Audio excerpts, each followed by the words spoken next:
Ubarin mo nga yung duster mo na yan. Ako isang surang-sura dyan eh. Eh di kay areho ko ba din na nga? Abay dapat lang. Patali-tali ka pa niya sa baywang mo. Painamang ka na. Ang talagang kainaman ako.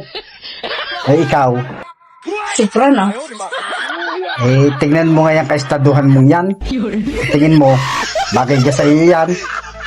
Isinukat lang. Kala mo na may. Sinukat mo lang pero parang ayaw mo nang hubarin eh. Gustong-gusto mo na rin. Ikaw may huwag ka sa asawa ng maganda. Baka pag nakapagbihis ng maayos, iking gagalit.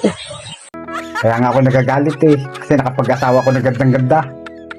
O inaman maging saglit lang naman, hindi naman ako lumabas. Ikaw nga'y mag-short. Diyan lang naman ako sa tungko. Inaman ka na. Magbihis ka ng short. Hindi magbibihis. Lahat na yun. दिन ka yan sa seri. Pati yung nakatali sa baywang mo, tanggal-tanggalin mo yan ha.